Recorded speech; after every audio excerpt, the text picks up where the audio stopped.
എൻ്റെ പേര് സജി കൊല്ലം. DHRM കേരളയുടെ സംസ്ഥാന ഓർഗനൈസറും DHRM കേരളയുടെ തന്നെ രാഷ്ട്രീയ പാർട്ടിയായിട്ടുള്ള അണ്ണാ DHRM പാർട്ടിയുടെ സംസ്ഥാന വർക്കിംഗ് പ്രസിഡൻറ്റുമാണ്. ഈ കഴിഞ്ഞ മാർച്ച് 29 കേരളത്തിലെ ഒരു ചർച്ച ചെയ്യപ്പെട്ട കേരള സമൂഹം ഭീകരതയോടെ നോക്കിയ ഒരു കേസിൻ്റെ വിധി ഹൈക്കോടതി പറയുകയുണ്ടായി. വർക്കല ശിവപ്രസാദ് കേസിലെ മുഴുവൻ പ്രതികളെയും വെറുതെ വിട്ടു എന്നുള്ള ഒരു വാർത്തയാണ് വന്നിരിക്കുന്നത്. പക്ഷേ മറിച്ച് തിരിച്ച് ഒരു 13 വർഷം പിന്നോട്ട് പോകുമ്പോൾ ഞങ്ങൾക്ക് ഈ സമൂഹത്തിനോട് ഒരുപാട് കാര്യങ്ങൾ പറയാനുണ്ട്. 2009 സെപ്റ്റംബർ 23 വർക്കല സ്വദേശിയായിട്ടുള്ള ഒരു സാധാരണക്കാരൻ, അദ്ദേഹം രാവിലെ നടക്കാനിറങ്ങിയപ്പോൾ ഒരു സംഘം അദ്ദേഹത്തിനെ വെട്ടി കൊലപ്പെടുത്തി എന്നുള്ള വാർത്ത വരുന്നത്. ആ വാർത്ത കേരളത്തിലെ അന്ന് നിലവിലുണ്ടായിരുന്ന മുഖ്യധാര ദൃശ്യമാധ്യമങ്ങളും പ്രിൻ്റഡ് മീഡിയയും അത് വലിയ തരത്തിലാണ് ആ വാർത്ത സമൂഹത്തിലേക്ക് കൊണ്ടുവന്നത്. തൊട്ടു പുറകെ തന്നെ 24 കൊല്ലം കോടതിയിലെ തീവെച്ച ഒരു കേസും കൂടി അതിൻ്റെ തൊട്ടുപുറകെ പത്രങ്ങൾ പുറത്തുവിടുന്നുണ്ട്. കൊല്ലം, തിരുവനന്തപുരം, പത്തനംതിട്ട ജില്ലകളിലെ കോളനികൾ കേന്ദ്രീകരിച്ചുകൊണ്ട് 2007 ഡിസംബർ 26 രജിസ്ട്രേഷനോടെ പ്രവർത്തനം തുടങ്ങിയ പ്രസ്ഥാനമാണ് DHRM എന്ന് പറയുന്ന സംഘടന. ഈ സംഘടനയുടെ ഉദ്ദേശ ലക്ഷ്യം തന്നെ കാലാകാലങ്ങളായി പല രാഷ്ട്രീയ പ്രസ്ഥാനങ്ങളുടെ അണികളായി, അവരുടെ പാർട്ടി പ്രവർത്തകരായി, പാർട്ടി ചാവേറുകളായി ജീവിച്ചിരുന്ന ഈ വിഭാഗത്തിന് ഈ കാലഘട്ടം വരെയും 2010 വരെയുള്ള കാലഘട്ടം വരെയും യാതൊരുവിധ മാറ്റവും ഉണ്ടായിട്ടില്ല എന്നും കോളനികളിൽ കേവലം വൃത്തികേടിൻ്റെ മേഖലകളായി ചിത്രീകരിക്കുന്ന സ്ഥലങ്ങളിൽ അവർ സാധാരണ ജീവിച്ചു പോകുന്ന ഒരവസ്ഥയെ മാത്രമാണ്. പക്ഷേ ജനാധിപത്യപരമായ ഇവരുടെ അവകാശങ്ങളെയും അവരുടെ സംരക്ഷണങ്ങളെയും നമ്മൾ സ്വയം സംഘടിതമായിക്കൊണ്ട് തന്നെ മുന്നോട്ട് വരണം എന്ന് പറയുന്ന ഒരു ബോധവൽക്കരണ ക്ലാസ്സുകളിലൂടെ ലഹരിയും മറ്റ് എല്ലാത്തിനും അവരെ വിടുതൽ പ്രാപിച്ചുകൊണ്ട് എല്ലാവരും മാറ്റിക്കൊണ്ട് സ്വന്തം കുടുംബത്തിലെ കുട്ടികളെയും ഭാര്യയെയും അവരുടെ കുടുംബങ്ങളെയും ഒരു സ്വൈരമായ കുടുംബജീവിതം മുന്നോട്ട് കൊണ്ടുപോകണം എന്ന ലക്ഷ്യബോധത്തോடு തന്നെയാണ് DHRM കോളനികൾ കേന്ദ്രീകരിച്ച് പ്രവർത്തനം ആരംഭിച്ചത്. ആ പ്രവർത്തനം മുന്നോട്ട് പോകുമ്പോൾ സ്വാഭാവികമായി ഞാൻ തുടക്കം പറഞ്ഞു, കേരളത്തിലെ 90% വരുന്ന പട്ടികജാതി പട്ടികവർഗ വിഭാഗങ്ങൾ രാഷ്ട്രീയപരമായി കമ്മ്യൂണിസ്റ്റ് പാർട്ടിയിൽ അടിയുറച്ച് വിശ്വസിക്കുന്നവരാണ്. ആ പ്രസ്ഥാനമാണ് ഈ കാലഘട്ടം വരെയും ഈ ജനവിഭാഗത്തെ മുന്നോട്ട് അവരുടെ ജീവിത നിലവാരം ഉയർത്തുമെന്ന് പറഞ്ഞിട്ട് പോലും ഒരു മാറ്റം ഉണ്ടാകാത്ത സാഹചര്യത്തിലാണ് ഈ ഒരു പ്രസ്ഥാനത്തിന് തുടക്കം കുറിക്കേണ്ടി വന്നത് തന്നെ. ശിവപ്രസാദിൻ്റെ മരണം നടക്കുന്നു. അതുമായി ബന്ധപ്പെട്ടുകൊണ്ട് ഞങ്ങൾക്ക് ആ മരണത്തിന് തൊട്ട് മുന്നേ ആ വർഷം തന്നെ 2019 ഏപ്രിൽ മാസം നടക്കുന്ന പാർലമെൻറ്റ് തെരഞ്ഞെടുപ്പിൽ DHRMനെ പ്രതിനിധീകരിച്ചുകൊണ്ട് ഒരു സ്വതന്ത്ര സ്ഥാനാർത്ഥി ആറ്റിങ്ങൽ പാർലമെൻറ്റിൽ മത്സരരംഗത്തുണ്ടായിരുന്നു. പക്ഷേ ഞങ്ങളൊരു സ്ഥാനാർത്ഥിയെ നിർത്തിയപ്പോൾ മറ്റ് രാഷ്ട്രീയ പ്രസ്ഥാനങ്ങൾ ഒരു സ്ഥാനാർത്ഥിയെ നിർത്തിക്കൊണ്ട് 50-60 ലക്ഷങ്ങൾ ചെലവഴിക്കുന്നിടത്ത് ഞങ്ങൾ തുച്ഛമായ നോമിനേഷൻ ഫീസ് മാത്രം അതുമാത്രം അടച്ചുകൊണ്ട് ഒരു കൈ നോട്ടീസ് മാത്രം, അതിനകത്ത് മത്സരിക്കുന്ന സ്ഥാനാർത്ഥിയുടെ ഫോട്ടോ പോലും കൊടുത്തിട്ടില്ല. മറിച്ച് എന്താണ് ജനാധിപത്യത്തിൽ ദളിതുകളുടെ രാഷ്ട്രീയ അധികാരം എന്താണെന്നും ഈ കാലഘട്ടം വരെയും ഓരോ രാഷ്ട്രീയ പ്രസ്ഥാനങ്ങളും നമ്മുടെ തുല്യതയോടെ മുന്നോട്ട് കൊണ്ടുപോകുമെന്ന് പറഞ്ഞിട്ട് നമ്മുടെ അവകാശങ്ങൾ ഒക്കെ തന്നെ അവർ തട്ടിയെടുത്തത് ഈ തെരഞ്ഞെടുപ്പുകളിലാണ് എന്ന് പറയുന്ന ഒരു ക്ലാസ്സുകളിലൂടെയാണ്, കോളനികളിലൂടെ ഞങ്ങൾ കടന്നുപോയത്. അവിടെ വ്യക്തമായി ഞങ്ങളുടെ സമൂഹത്തിലുള്ള ജനവിഭാഗങ്ങൾ അവർ ഒന്ന് തിരിഞ്ഞു ചിന്തിച്ചു. ഓരോ വർഷവും സാമ്പത്തിക വർഷം കോടികളുടെ ഫണ്ടുകൾ ഈ വിഭാഗത്തിന് വേണ്ടി SCP TSP ഫണ്ട് വയ്ക്കുമ്പോൾ ഇന്നു വരെയായിട്ടും ഒരു സാധാരണ നമ്മുടെ ഈ ജനവിഭാഗത്തിന് കിട്ടിയിട്ടുള്ളത് കോഴിക്കുഞ്ഞ്, ചീരവിത്ത്, അതല്ലെങ്കിൽ ഒരു കക്കൂസോ ഒരു വീടോ, ഇങ്ങനെ പറയുന്ന തരത്തിലല്ലാതെ അവരുടെ ജീവിത നിലവാരത്തിൽ യാതൊരുവിധ മാറ്റം ഉണ്ടായിട്ടില്ല. അത് അവർ ചിന്തിച്ചു. അങ്ങനെയാണെങ്കിൽ ജനാധിപത്യത്തിലെ നമ്മുടെ അധികാരം എന്ന് പറയുന്ന വോട്ടാണെങ്കിൽ ആ വോട്ട് എല്ലാവർക്കും തുല്യമാണെങ്കിൽ ഇനി നമ്മുടെ മാറ്റത്തിന് വേണ്ടി നമുക്ക് ആ വോട്ട് ചെയ്തു തുടങ്ങാം എന്ന തലത്തിലായിരുന്നു അന്നത്തെ ആ ഇലക്ഷൻ പ്രചാരണം തന്നെ ചെയ്തത്. ഞാൻ പള്ളിക്കൽ പഞ്ചായത്തിലായിരുന്നു ആ ഇലക്ഷൻ പ്രചരണത്തിൻ്റെ ഭാഗമായി നിന്നത്. അവിടെ കോളനികളിലെല്ലാം തന്നെ ഞങ്ങൾ പ്രചരണം പോയപ്പോൾ അവിടെ കോളനി ഞങ്ങൾ തങ്ങിയ വീട്ടിൽ CPMൻ്റെ ഒരു കൂട്ടം ആൾക്കാർ ഞങ്ങൾ ആക്രമിക്കുകയുണ്ടായി. ആ അക്രമത്തിന് ഇരയായ ഞാൻ പാരിപ്പള്ളി ഒരു സ്വകാര്യ ആശുപത്രിയിൽ 3 ദിവസം എനിക്ക് ശാരീരികമായി ബുദ്ധിമുട്ടിനെ അനുഭവിച്ചു. അതിൽ നിന്നാണ് ഞാൻ പുറത്ത് വരുന്നത്. അന്ന് കേസൊക്കെ ഉണ്ടായിരുന്നു. ആ ഇലക്ഷൻ കഴിയുന്നു. അത് കഴിഞ്ഞിട്ട് അതിൻ്റെ റിസൾട്ട് പ്രഖ്യാപിക്കുന്നു. ആ റിസൾട്ട് വന്നപ്പോൾ ഒരു രാഷ്ട്രീയ പാർട്ടിക്കാരും എല്ലാ രാഷ്ട്രീയ പാർട്ടിക്കാരും നിസ്സാരമായി കണ്ട ഒരു സ്ഥാനാർത്ഥി, ഞങ്ങൾ അന്ന് സ്വരൂപിച്ച ഞങ്ങൾ കൂട്ടി യോജിപ്പിച്ച വോട്ടുകളെന്ന് പറയുന്നത് 5217 വോട്ടാണ്. ആ 5217 വോട്ട് കേരളത്തെ സംബന്ധിച്ചിടത്തോളം, കേരളത്തിലെ രാഷ്ട്രീയ മൂവ്മെൻറ്റുകളെ സംബന്ധിച്ചിടത്തോളം എല്ലാ രാഷ്ട്രീയ പാർട്ടികളും വീതം വെച്ചിരിക്കുന്ന തലമുറയായി അവരുടെ വോട്ട് ബാങ്കിലേക്ക് മാത്രം വരുന്ന വോട്ടുകൾ എങ്ങനെ കേന്ദ്രീകരിക്കപ്പെട്ടു? അതിൻ്റെ പിന്നിൽ ആരാണ് പ്രവർത്തിക്കുന്നത്? ഈ ഒരു പ്രവർത്തനം ഇനി കേരളത്തിൽ മുന്നോട്ട് പോയാൽ സ്വാഭാവികമായും ഇവിടുത്തെ രാഷ്ട്രീയ പ്രസ്ഥാനങ്ങൾക്ക് നിലനിൽക്കാൻ പറ്റില്ല എന്ന വ്യക്തബോധ്യത്തോടെയാണ് ഞങ്ങളുടെ പേരിലേക്ക് ശിവപ്രസാദിൻ്റെ കൊലപാതകത്തിൻ്റെ ആരോപണം ഉണ്ടാകുന്നത്. അപ്പോഴും ആദ്യമായി ഈ കൊലപാതകം വരുമ്പോൾ നമ്മളും മാധ്യമങ്ങളിലൂടെ അല്ലെങ്കിൽ TV ചാനലിലൂടെ കാണുന്നു. ഞങ്ങളും ചിന്തിക്കുന്നു ഇതെന്തിനാണ് സാധാരണക്കാരനെ ഇങ്ങനെ കൊല്ലേണ്ട കാര്യം എന്തെന്നുള്ളത്. അപ്പോൾ അതുമായി ബന്ധപ്പെട്ടുകൊണ്ട് അന്നത്തെ പോലീസ് ഡിപ്പാർട്ട്മെൻറ്റ് പല പ്രദേശങ്ങളിലുള്ള ഞങ്ങളുടെ പ്രവർത്തകരെ സ്റ്റേഷനിലോട്ട് വിളിപ്പിച്ചിട്ടുണ്ട്. അവർ ചെന്നു, പോലീസുകാർ ചോദിച്ച കാര്യങ്ങൾ, നിങ്ങളുടെ പ്രവർത്തനങ്ങൾ എങ്ങനെയുണ്ട്, വീട്, അഡ്രസ്സ്, കാര്യങ്ങളെല്ലാം എഴുതിയെടുത്തു, നിങ്ങളെ വിളിക്കാം, വരാം, ഒന്നുകൂടി വരണം, അല്ലെങ്കിൽ വിളിക്കും, വന്നാൽ മതി എന്ന് പറയുന്ന ആ നിലപാടായിരുന്നു ആദ്യം അവരെടുത്തത്. അത് കഴിഞ്ഞ് അടുത്ത ദിവസവും അതേ ദിവസം തന്നെ വൈകിട്ട് സമയങ്ങളിലും ഈ ചെന്നവരെ അവർ വിളിച്ചിട്ടുണ്ട്. പിന്നെ പോയവർ തിരികെ വന്നിട്ടില്ല. അവരെ തിരക്കി പോലീസ് സ്റ്റേഷനിലേക്ക് ചെല്ലുന്ന ആൾക്കാരെയും ലോക്കൽപ്പിലേക്ക് പിടിച്ചിടുന്നു. അടുത്ത ദിവസം കേരളത്തിലെ പത്രമാധ്യമങ്ങളിലും ദൃശ്യമാധ്യമങ്ങളിലും പറയുന്നത് കേരളത്തിലെ ദളിത് തീവ്രവാദ സംഘടനയായിട്ടുള്ള DHRM ആണ് ഇതിൻ്റെ പിന്നിൽ. മാധ്യമങ്ങൾ ബോധപൂർവം, ഭരണകൂടം പറയുന്ന അതേ കാര്യം ഇവിടുത്തെ ദൃശ്യമാധ്യമങ്ങൾ, അന്നത്തെ മുഖ്യധാരാ മാധ്യമങ്ങൾ, ദൃശ്യമാധ്യമങ്ങളും പ്രിൻ്റഡ് മീഡിയയും കൊടുത്ത ഹെഡിങ് ഇതാണ്: ദളിത് തീവ്രവാദ സംഘടനയാണ് ഈ മരണത്തിൻ്റെ പിന്നിൽ. കാരണം ഒരു മരണം നടന്നിട്ടേ ഉള്ളൂ, അതിൻ്റെ അന്വേഷണം തുടങ്ങിയിട്ടേ ഉള്ളൂ, പ്രതികളെ അറസ്റ്റ് ചെയ്തിട്ടില്ല. അപ്പോൾ തന്നെ എന്ത് ചെയ്യുന്നു? സ്ഥിരീകരിക്കുന്ന റിപ്പോർട്ടാണ്, അല്ലെങ്കിൽ സ്ഥിരീകരിച്ചുകൊണ്ടുള്ള വാർത്തകളായിരുന്നു പുറത്തു വരുന്നത്. അതിനോടൊപ്പം തന്നെ കൊല്ലം കോടതിയിലെ തീവെപ്പ് കേസും അതിൻ്റെ പിന്നിലും ഈ സംഘടനയാണ് എന്ന് പറയുന്ന വാർത്ത വരുന്നു. എന്ന് പറഞ്ഞാൽ കേരളത്തിലെ എല്ലാ ജനവിഭാഗങ്ങളും പേടിയോടെയായിരുന്നു ഈ ജനസമൂഹത്തെ കണ്ടത്. DHRM എന്ന് പറയുന്ന സംഘടനയെ ആരോപിക്കപ്പെടുമ്പോൾ ഞങ്ങൾക്ക് ഇന്നും ചോദിക്കാനുള്ളൊരു കാര്യം, എന്തുകൊണ്ടാണ് ഞങ്ങൾ തീവ്രവാദികളെന്ന് പറയുന്ന മുദ്ര ഞങ്ങളിലേക്ക് അടിച്ചേൽപ്പിച്ചത്? അവിടെ ഈ ഒരു വാർത്ത വരുന്നു. അടുത്ത ദിവസങ്ങളിൽ പല മേഖലകളിലുമുള്ള ഞങ്ങളുടെ സാധാരണക്കാരായിട്ടുള്ള കൂലിപ്പണിക്കാരായിട്ടുള്ള അവർ ജോലി ചെയ്ത സ്ഥലങ്ങളിൽ പോലും ചെന്ന് പോലീസ് അവരെ എന്ത് ചെയ്യുന്നു? അറസ്റ്റ് ചെയ്തുകൊണ്ട് പോകുന്നു. അങ്ങനെ വ്യാപകമായ പോലീസിൻ്റെ കോളനികളിലുള്ള ഒരു നരനായാട്ട് ആ സമയത്ത് നടക്കുകയാണ്. ആ പോലീസ് തുടങ്ങി വെച്ച ദളിത് പീഡനം അല്ലെങ്കിൽ നരനായാട്ട് പിന്നെ ഏറ്റെടുത്തു എന്ന് പറയുന്നത് ഇവിടുത്തെ മുഖ്യധാര രാഷ്ട്രീയക്കാരായിരുന്നു. അത് ഓരോ പ്രാദേശിക മേഖലയിൽ, പ്രത്യേകിച്ച് ഇപ്പോൾ ഒരു രാഷ്ട്രീയ പാർട്ടി എന്നല്ല ഞങ്ങൾക്ക് പറയാൻ പറ്റും, ഞങ്ങൾ അനുഭവസ്ഥരാണ്. ഒരു സവർണ സമൂഹവും അവർണ ജനതയെ എങ്ങനെ നേരിടുന്നു എന്നുള്ളതിൻ്റെ ഒരു തുടർ ചിത്രമായിരുന്നു ആ 2009 ഞങ്ങൾ അനുഭവിച്ചത്. കാരണം അവിടെ രാഷ്ട്രീയപരമായിട്ടുള്ള വേർതിരിവല്ല ഉണ്ടായത്. അവിടെ വർണ്ണത്തിൻ്റെ പേരിൽ അല്ലെങ്കിൽ ജാതിയുടെ പേരിൽ കൊടിയ ജാതിപരമായിട്ട് അവരുടെ ഉള്ളിലുണ്ടായിരുന്ന അമർഷങ്ങൾ ഞങ്ങൾ അനുഭവിക്കേണ്ടി വന്നു. കോളനികളിൽ സംഘമായി ചേർന്നുകൊണ്ട് ഞങ്ങളുടെ വീടുകളിൽ കയറി വീട്ടിലുള്ള സ്ത്രീകളെ മർദ്ദിക്കുന്നു, അവിടുത്തെ പുരുഷന്മാരെ, കുട്ടികളെ മർദ്ദിക്കുന്നു, സ്കൂളിൽ പോകുന്ന കുട്ടികളുടെ പുസ്തകങ്ങൾ കൂട്ടിയിട്ട് വീട്ടിനകത്തിട്ട് കത്തിക്കുന്നു. വർക്കലയിലെ, ഞാൻ പേര് പറയുന്നില്ല, ഞങ്ങളുടെ ഒരു സഹോദരിയെ, പ്രവർത്തകയെ ഉടുതുണി പോലും ഇല്ലാതെ കോളനിയിൽ അവരെ മറ്റുള്ളവർ കാണുന്നിക്കെ സഞ്ചരിപ്പിക്കുന്നു. കുണ്ട്ര പ്രദേശത്തുള്ള പെരുമ്പുഴയിലുള്ള നമ്മുടെ ഒരു സഹോദരിയുടെ ഗർഭപാത്രം ചവിട്ടി തകർക്കുന്നു. ഒരമ്മയുടെ മൂത്രസഞ്ചി പോലീസിൻ്റെ മർദ്ദനത്തിൽ വീട്ടിലേക്ക് ചെന്നു. നിൻ്റെ മകൻ എവിടെയാടി എന്ന് ചോദിച്ചുകൊണ്ട് ആദ്യം ചവിട്ടുന്ന അമ്മയുടെ അടിവയറ്റിനാണ്. ആ മൂത്രസഞ്ചി പൊട്ടി ആ അമ്മ ഗുരുതരാവസ്ഥയിലേക്ക് മാറ്റപ്പെടുന്നു. ഒട്ടുമിക്ക മേഖലകളിലും വ്യാപകമായിട്ടുള്ള പോലീസിൻ്റെയും ഈ പറയുന്ന മറ്റു ജനവിഭാഗങ്ങളുടെയും അക്രമമായിരുന്നു ഞങ്ങൾ അനുഭവിച്ചുകൊണ്ടിരുന്നത്. അപ്പോഴും ഈ പറയുന്ന മാധ്യമങ്ങൾ, അന്നത്തെ മാധ്യമങ്ങൾ ഞാൻ പറയുന്നത്, ഒരു മാധ്യമങ്ങളും ഞങ്ങളെ കേൾക്കാൻ തയ്യാറായില്ല.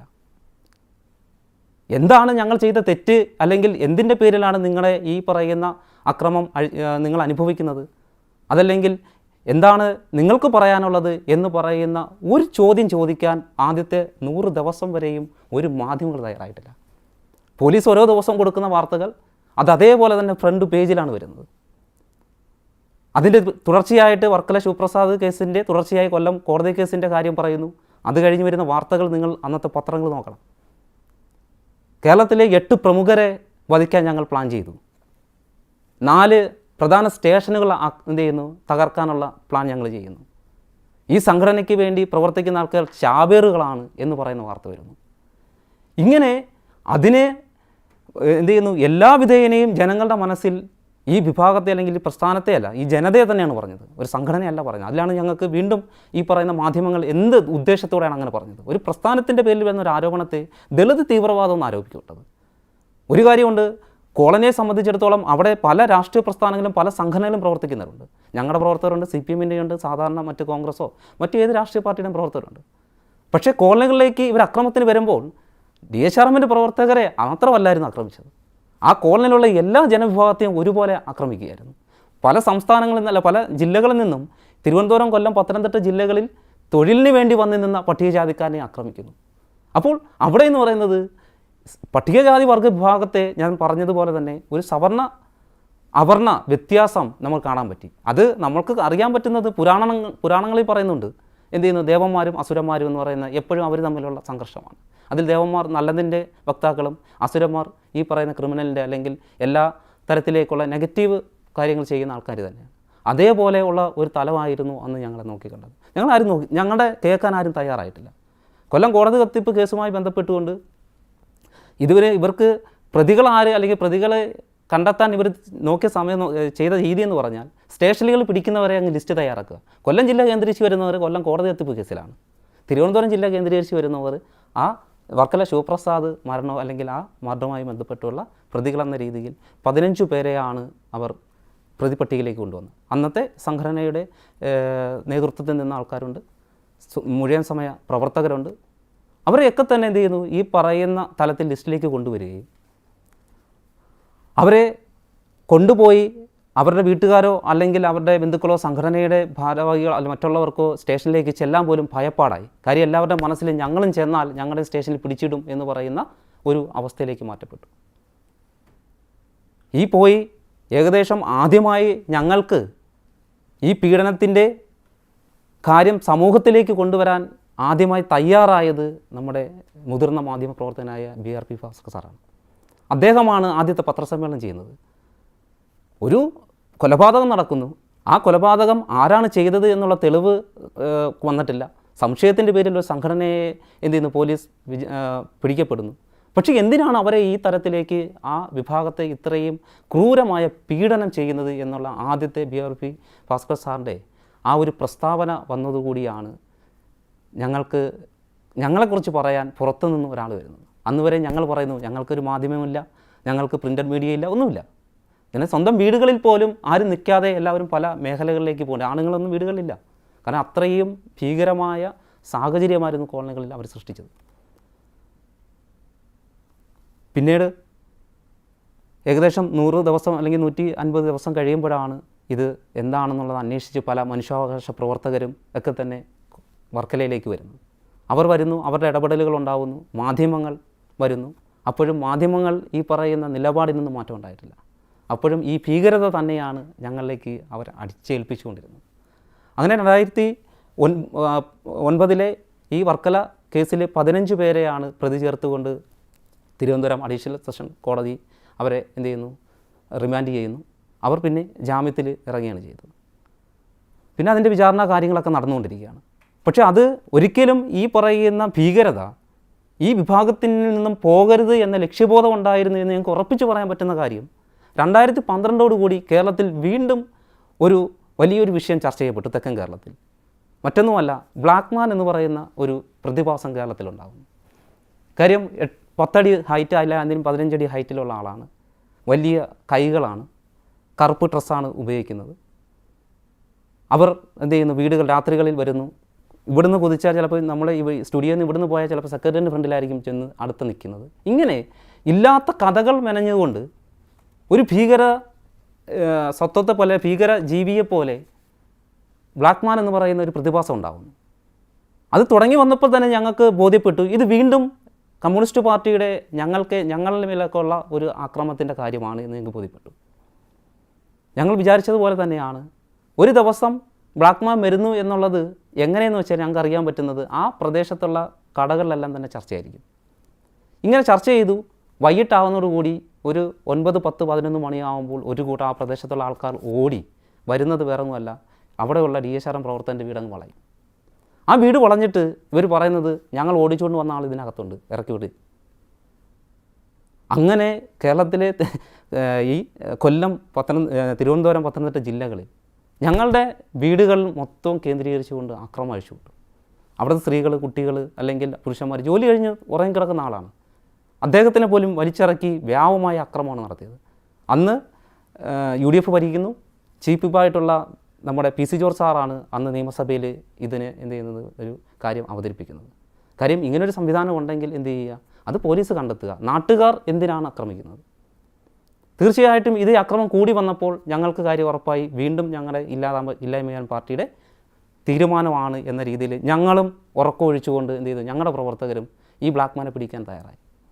അങ്ങനെ ഞങ്ങളും തയ്യാറായി, മറ്റു വിഭാഗക്കാരും പാർട്ടിക്കാരും തയ്യാറായി.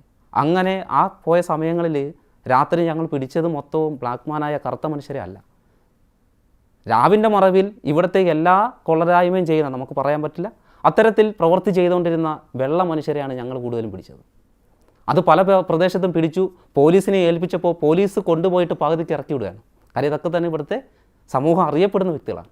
ആ പ്രദേശത്ത് ചിലപ്പോൾ ഏതെങ്കിലും രാഷ്ട്രീയ പാർട്ടിയുടെ നേതൃത്വം വഹിക്കുന്നവരായിരിക്കാം, അല്ലെങ്കിൽ സാമുദായികമായി ആ സമൂഹത്തെ മുന്നോട്ട് കൊണ്ടുവന്നായിരിക്കാം. അപ്പോൾ അതൊക്കെ തന്നെ സമൂഹത്തിലേക്ക് അറിയപ്പെട്ടാൽ അവൻ്റെ ഇമേജും സമൂഹത്തെയും ബാധിക്കുന്നതിൻ്റെ പേരിൽ അവരെ പാതി വഴിയിൽ ഇറക്കി വിട്ട കാര്യം വരെയുണ്ട്. അത് ഞങ്ങളും കൂടി തയ്യാറായതോടുകൂടി അതവിടെ വെച്ച് നിർത്തലായി. വീണ്ടും ഈ പ്രക്രിയ ഈ പാർട്ടി അല്ലെങ്കിൽ കമ്മ്യൂണിസ്റ്റ് പാർട്ടി എന്ത് ചെയ്തിട്ടില്ല, പിന്നോട്ട് വെച്ചിട്ടില്ല. അവിടെയാണ് കോൺഗ്രസിൻ്റെ ഭരണം കഴിഞ്ഞു രണ്ടാമത്തെ ടൈമിലേക്ക്, അല്ലെങ്കിൽ വീണ്ടും അടുത്ത ഇലക്ഷൻ 2016 ഇലക്ഷൻ നടക്കുന്നു. ആ ഇലക്ഷനിൽ നമ്മുടെ ബഹുമാനായ മുഖ്യമന്ത്രി പിണറായി വിജയൻ്റെ നേതൃത്വത്തിൽ ആദ്യത്തെ മന്ത്രിസഭ രൂപപ്പെടുന്നു. ആ ഇലക്ഷൻ കഴിഞ്ഞ് റിസൾട്ട് വന്ന് തൊട്ടടുത്ത മാസം തന്നെ കൊല്ലം ജില്ലയിലെ മാവടി എന്ന് പറയുന്ന, അതായത് പുത്തൂർ പോലീസ് സ്റ്റേഷൻ പരിധിയിൽ വരുന്ന കുളക്കട പഞ്ചായത്തിൽ ഞങ്ങളുടെ ഭൂമി, ഞങ്ങളുടെ പ്രവർത്തകരിൽ നിന്നും സംഭാവന സ്വീകരിച്ച് വാങ്ങിയൊരു ഭൂമിയിൽ കുട്ടികളുടെ പഠനത്തിനുമായി ബന്ധപ്പെട്ടുകൊണ്ട് ഒരു ഹോം സ്കൂൾ തുടങ്ങുന്നതിന് വേണ്ടിയുള്ള ബിൽഡിംഗ് ആരംഭിച്ചു.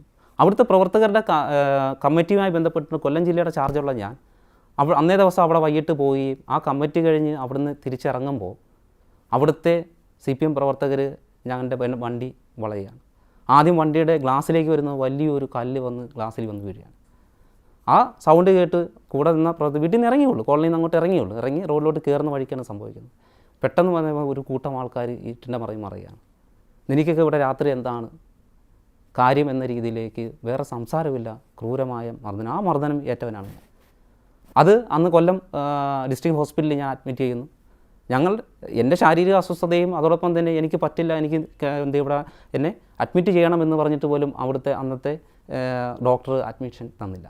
അദ്ദേഹം പറഞ്ഞു വേറെ കുഴപ്പമൊന്നുമില്ല, വീട്ടിൽ റെസ്റ്റ് എടുത്താൽ മതി എന്ന രീതിയിൽ. അപ്പോൾ അവിടെയും ഒരു ഗൂഢാലോചനയുണ്ട്. കാരണം ഞാൻ പറഞ്ഞു വരാൻ അതിലേക്കാണ്. അന്ന് വൈകിട്ട് ഞാൻ അവിടെ ഡിസ്ചാർജ് ചെയ്യുന്നു. കൊല്ലത്ത് തന്നെ ഞങ്ങളുടെ ഒരു പ്രവർത്തകരുടെ വീട്ടിലേക്ക് ഞാൻ പോകുന്നു വൈകിട്ട്. പിറ്റേ ദിവസം രാവിലെ കൊല്ലം കളക്ട്രേറ്റിൽ ബോംബ് പൊട്ടുന്നു. കളക്ട്രേറ്റ് പടിക്കൽ ബോംബ് പൊട്ടി. ആ ബോംബ് സ്ഫോടനം ഉണ്ടായതിൻ്റെ പിന്നിൽ അടുത്ത വാർത്ത പൊട്ടുന്നതിൻ്റെ ആ സമയത്ത് തന്നെ വരുന്ന വാർത്ത മറ്റൊന്നുമല്ല, ഇതിൻ്റെ പിന്നിലും തീവ്രവാദ സ്വഭാവമുള്ള സംഘടനയാണ്. അതിനോടൊപ്പം കൂട്ടിച്ചേർക്കുന്നു ആ സംഘടനയുടെ ഒരു ഭാരവാഹി, അന്നത്തെ വൈസ് ചെയർമാനാണ് ഞാൻ, അദ്ദേഹത്തെ ഇന്ന സ്ഥലത്ത് വെച്ച് ആക്രമിച്ചതിൻ്റെ ഫലമായിട്ട് അവർ ചെയ്തതാണ് എന്ന രീതിയിലേക്കാണ് വരുന്നത്. ഉടനെ തന്നെ കൊല്ലത്തെ SP അതോടൊപ്പം തന്നെ കമ്മീഷണറും ഉൾപ്പെടെ DSP ഉൾപ്പെടെ ഒരു പോലീസ് സംഘം അവിടെ വരുന്നു, മാധ്യമങ്ങൾ വരുന്നു. അവിടെ നിന്ന് ആദ്യം തന്നെ ഒരു പോലീസ് ഉദ്യോഗസ്ഥൻ പറയുന്നത് ഇത് DH റാമാണ് ചെയ്തത്. ഒരു തലത്തിൽ പോലും ഇതിൻ്റെ അന്വേഷണം തുടങ്ങിയിട്ടില്ല. അപ്പോൾ തന്നെ ഞങ്ങൾ അതിന് മറുപടി മാധ്യമത്തിൽ കൊല്ലത്തെ പ്രസ് മീറ്റ് വിളിച്ച് ഞങ്ങൾ പറഞ്ഞു, ഞങ്ങൾക്കിതിൽ യാതൊരു ബന്ധവുമില്ല, നിങ്ങൾ ശരിയായ അന്വേഷണം നടത്തുക, അന്വേഷണം നടത്തി അതിൻ്റെ പ്രതികളെ നിങ്ങൾ പിടിക്കുക എന്ന കാര്യം പറഞ്ഞു. അങ്ങനെ ഞങ്ങളെ നിരന്തരമായി അവിടെ കൊല്ലം വെസ്റ്റ് പോലീസ് സ്റ്റേഷൻ്റെ തൊട്ടിപ്പുറത്താണ് നമ്മൾ കളക്ടർ നിൽക്കുന്നത്. ആ സ്റ്റേഷൻ പരിധിക്കകത്ത് ഒരു സ്ഫോടനം നടക്കുമ്പോൾ അല്ലെങ്കിൽ അവിടെ ഇങ്ങനൊരു സംഭവം നടക്കുമ്പോൾ അത് തീർച്ചയായിട്ടും ആ അത്രയും പോലീസ് സന്നാഹത്തിൻ്റെ ഇടയിൽ നിന്ന് ആർക്കാണ് ചെയ്യാൻ പറ്റുന്നത്? അപ്പോൾ അതിലൊന്നുമല്ല. വീണ്ടും എന്ത് ചെയ്യണം, കമ്മ്യൂണിസ്റ്റ് പാർട്ടി അന്നത്തെ ഭരണം കഴിഞ്ഞു വീണ്ടും അടുത്ത ഭരണത്തിലേക്ക് വന്നപ്പോൾ വീണ്ടും അവരുടെ ടാർഗറ്റ് എന്താണ്? ഞങ്ങൾ തന്നെയാണ്. അതിന് കാരണം വേറൊന്നുമല്ല, ഞങ്ങൾ ദളിത് കോളനികൾ കേന്ദ്രീകരിച്ചുകൊണ്ട് ആ വിഭാഗത്തെ സാമൂഹ്യ ബോധം കൊടുത്ത്, ജനാധിപത്യ ബോധം കൊടുത്തുകൊണ്ട് അവരെ ഒരുമിച്ച് കൊണ്ടുവരാൻ, രാഷ്ട്രീയപരമായും സാമൂഹികപരമായും. അങ്ങനെ ആ കേസിൻ്റെ എന്ത് ചെയ്യുന്നു അന്വേഷണവുമായി ബന്ധപ്പെട്ടുകൊണ്ട് ഒരാഴ്ചയാണ് ഞാൻ വെസ്റ്റ് പോലീസ് സ്റ്റേഷനിൽ കയറി ഇറങ്ങേണ്ടി വന്നത്, ഞങ്ങളുടെ പ്രവർത്തകർ ഉൾപ്പെടെ. ഞങ്ങളുടെ പ്രവർത്തകരെ 15 പേരെ, അതിൽ 3 പേരെ ഒഴികെ ബാക്കിയുള്ള എല്ലാവരെയും പോലീസ് കസ്റ്റഡിയിലെടുത്തു. ആ കസ്റ്റഡിയിൽ എടുത്തിട്ട് അവരെ കൊണ്ടുപോയിട്ട് അവരെവിടെ വെച്ചാണ് മർദ്ദനം നടത്തിയതെന്ന് പറഞ്ഞാൽ വർക്കല സ്റ്റേഷനിലോ ഒന്നുമല്ല, കഠിനംകുളം എന്ന് പറയുന്ന ഒരു പോലീസ് സ്റ്റേഷനുണ്ട്. അത് കേരളത്തിലെ ഗോണ്ടനാമയ്ക്ക് തുല്യമായ ഒരു സ്റ്റേഷനാണ്. കാരണം അവിടെയാണ് ഈ പറയുന്ന ഞങ്ങളുടെ സഹോദരങ്ങളെ, ഞങ്ങളുടെ കൂടപ്പിറപ്പുകളെ കൊണ്ടുപോയി ക്രൂരമായ മർദ്ദനം, ഈ പറഞ്ഞതുപോലെ തന്നെ അവരെ രണ്ട് കൈകളും കെട്ടി എന്ത് ചെയ്യുന്നു, അതിൽ തൂക്കിയിട്ടേക്കാണ്. നമുക്കൊരു 10 മിനിറ്റ് നിൽക്കുമ്പോൾ തന്നെ അതിൻ്റെ ബുദ്ധിമുട്ടറിയാം. പക്ഷേ മണിക്കൂറുകളോളം കെട്ടിയിട്ട് കൈയുടെ ഷോൾഡറിൻ്റെ കുഴ തെറ്റി അവർ എന്ത് ചെയ്യുന്നു, അവശരായി മാറുന്നു. അതുകൂടാതെ തന്നെ എന്ത് ചെയ്യുന്നു, അവരുടെ ജനനേന്ദ്രിയത്തിൽ മുളക് പൊടി തേക്കുന്നു, നമ്മുടെ മലദ്വാരത്തിൽ മുളക് പൊടി കുത്തി നിറയ്ക്കുന്നു. ക്രൂരമായ പീഡനം എന്ന് വെച്ചാൽ നമ്മൾ ഇപ്പോൾ ഇന്ത്യ ചർച്ച ചെയ്യപ്പെട്ട ജയ് ഭീം എന്ന് പറയുന്ന സിനിമയുണ്ട്, അതിലൊരു പീഡനം കാണിക്കുന്നുണ്ട്. പക്ഷേ ഞങ്ങളെ സംബന്ധിച്ചിടത്തോളം അതിൻ്റെ 10 ഇരട്ടിയാണ് ഞങ്ങൾ അനുഭവിച്ചത്. അത് എങ്ങനെയാണ് പുറത്ത് ഞങ്ങൾക്ക് പറയാൻ പറ്റിയത്? ഞങ്ങളുടെ കൂടപ്പിറപ്പുകൾ ഈ ജയിലിൽ പോയവർ ജാമ്യം കിട്ടി ഇറങ്ങിയപ്പോഴാണ് അവർ ഇത് പറയുന്നത്. ഞങ്ങൾ ഇത്രയും ക്രൂരമായ പീഡനങ്ങൾ ചെയ്തിട്ടാണ് ഇവർ എന്ത് ചെയ്തത്, നിങ്ങളാണ് ചെയ്തതെന്ന് പറയണമെന്ന് പറഞ്ഞു. ഈ പറയുന്ന ഒരു പ്രതികളും എന്ത് ചെയ്തിട്ടില്ല, ഈ കേസിൻ്റെ ഭാഗമല്ലായിരുന്നു. പക്ഷേ ഞങ്ങളെ ഈ ഇത്രയും പീഡനങ്ങൾ ചെയ്തിട്ട് പോലീസ് പറഞ്ഞത് നിങ്ങളൊന്നും ചെയ്യണം, ഞങ്ങളൊന്നും ചെയ്യത്തില്ല, ഈ ചെയ്യുന്നതൊക്കെ തന്നെ ഞങ്ങൾ നിർത്താം, പക്ഷേ നിങ്ങൾ എന്ത് ചെയ്യുക, നിങ്ങൾ സമ്മതിക്കണം. അവസാനം ജീവനിൽ ഭീഷണിയായി അവരെന്ത് ചെയ്ത് ഞങ്ങളാണ് എന്ന് പറയേണ്ടി വന്ന, പീഡനം സഹിക്കാൻ വയ്യാതെ അവർ പറയേണ്ടി വന്ന സാഹചര്യത്തിലാണ് ഞങ്ങളെ പേരിലേക്ക് അതെന്ത് ചെയ്യുന്നത്, സ്ഥിരീകരിക്കുന്നത്. ഞങ്ങളുടെ ആത്മീയപരമായിട്ടും അതോടൊപ്പം തന്നെ ഞങ്ങളുടെ സംഘടനയുടെ ഔദ്യോഗികമായ ഡ്രസ് കോഡാണിത്. പക്ഷേ അന്ന് എന്നെ കേൾക്കുന്നത് നിങ്ങൾക്ക് അറിയാൻ പറ്റും, ഈ ഫോട്ടോ ഡോക്ടർ ബി.ആർ. അംബേദ്കർ എന്ന് പറയുന്ന നമ്മുടെ ഭരണഘടനാ ശില്പിയുടെ ഫോട്ടോയാണ്. അത് നമുക്ക് എല്ലാവർക്കും അറിയാം, അദ്ദേഹത്തിനെ അറിയാം. എന്തുകൊണ്ടാണ് അദ്ദേഹത്തിനെ ഞങ്ങൾ നെഞ്ചിലേറ്റിയിരിക്കുകയാണ്? ഞങ്ങൾ കേവലം ഒരു ഡ്രസ്സിലൂടെ അദ്ദേഹത്തിനെ പുറത്ത് കാണിക്കുന്നതല്ല, ഞങ്ങൾ നെഞ്ചിലേറ്റിരിക്കുകയാണ്. കാര്യം നൂറ്റാണ്ടുകളായി ഞങ്ങളുടെ സമൂഹം അനുഭവിച്ച പീഡനങ്ങൾ അല്ലെങ്കിൽ ജാതിപരമായ വേർതിരിവുകൾ ഇതെല്ലാം മാറ്റിമറിച്ചുകൊണ്ട് ഇന്ന് ഒരു തുല്യത എന്ന രീതിയിൽ നമ്മളെ ഒരിടത്ത് കാണുന്നത് പോലും, ഒരു പൗരൻ എന്നുള്ള അവകാശം പോലും ഇന്ത്യൻ ജനാധിപത്യം എന്ന് പറഞ്ഞ ഭരണഘടനയാണ്. ആ ഭരണഘടനയ്ക്ക് നേതൃത്വം കൊടുക്കുകയും അതിനെ രൂപപ്പെടുത്തുകയും ഡോക്ടർ ബി.ആർ. അംബേദ്കർ എന്ന് പറഞ്ഞ ഞങ്ങളുടെ പൂർവികനെ ഞങ്ങൾ മനസ്സിൽ ഉൾക്കൊള്ളുന്നത് കൊണ്ടാണ് ഞങ്ങൾ ഈ ഡ്രസ്സ് ഞങ്ങൾ ധരിച്ചത്. പക്ഷേ അന്ന് ഈ മാധ്യമങ്ങൾ ഈ ഡ്രസ്സിന് പറഞ്ഞ പേരെന്ന് പറഞ്ഞത് DHRM പ്രവർത്തകർ ഇടുന്ന ഡ്രസ്സ് കടുവയുടെ മുഖമുള്ളതാണ്. ഈ അംബേദ്കറുടെ മുഖം അല്ലെങ്കിൽ മുഖചിത്രം ഇവിടുത്തെ അന്നത്തെ മാധ്യമങ്ങൾക്ക് കടുവയായി മാറി. അതെങ്ങനെ? അതോടൊപ്പം തന്നെ ഞങ്ങളെടുക്കുന്ന ഈ കറുപ്പ് എന്ത് ചെയ്യുന്നു, വൃത്തികേടിൻ്റെ ചിഹ്നമായിട്ടാണ് ഇവിടെ മൊത്തം പറയുന്നത്, അല്ലെങ്കിൽ ഒരു എന്ത് ചെയ്യുന്നു, ഭീകരതയുടെ ചിഹ്നമായിട്ടാണ് ചിത്രീകരിക്കുന്നത്. അത് നമ്മുടെ കുഴപ്പമല്ല. കാര്യം പതിറ്റാണ്ടുകളായി ഈ പറയുന്ന ഇന്ത്യയിലെ സിസ്റ്റത്തിൻ്റെ പ്രശ്നമാണ്.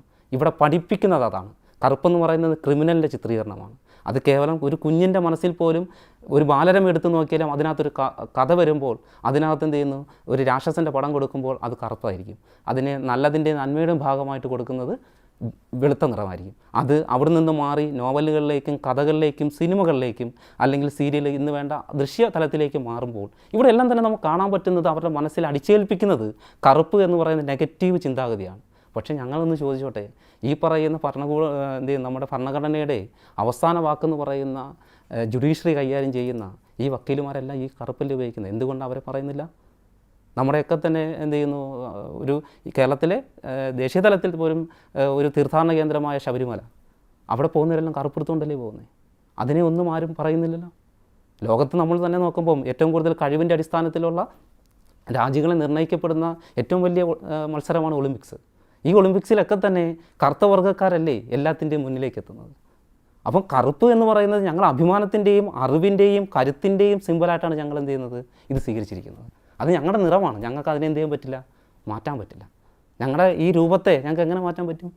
ലോകം അറിയപ്പെടുന്ന ഏറ്റവും വേഗതയേറിയ ഓട്ടക്കാരൻ ഉസൈൻ ബോൾട്ട് കറുത്ത വർഗ്ഗക്കാരനല്ലേ? ഇന്ന് ലോകം ചർച്ച ചെയ്യപ്പെടുന്ന ഏറ്റവും കൂടുതൽ ജനങ്ങൾ സ്വീകരിച്ച ഒരു സ്പോർട്സ് എന്ന് പറയുന്ന ഫുട്ബോൾ, അതിൽ പെലെ കറുത്ത ആളല്ലേ? മൈക്കിൾ ജാക്സൺ, ലോകം ഇന്നും ഈ തലമുറയും അദ്ദേഹത്തെ സ്വീകരിച്ചു പോകുമ്പോൾ അദ്ദേഹം കറുത്ത വർഗ്ഗക്കാരനല്ലായിരുന്നു. അപ്പോൾ എന്തുകൊണ്ടാണ് ഇന്ത്യയിലെ കറുത്ത വർഗ്ഗക്കാരെ മാത്രം ഇത്രയും തരത്തിൽ ഒരു ഭീകരത അവർ മുന്നോട്ട് കൊണ്ടുവരുന്നത്? അപ്പോൾ അത് വ്യക്തമായി എന്ത് ചെയ്യുന്നു, പതിറ്റാണ്ടുകളായ ഒരു അജണ്ടയാണ്. അതിൽ നിന്ന് വ്യക്തമായി ഞങ്ങൾ പുറത്തു പോകണം. അതിന് ഞങ്ങൾക്ക് എന്ത് ചെയ്യുന്നു, ഞങ്ങളുടെ വിമോചനം എന്ന് പറയുന്നത് ഇന്ത്യൻ ഭരണഘടനയും ഞങ്ങളുടെ അവകാശങ്ങളുമാണ്.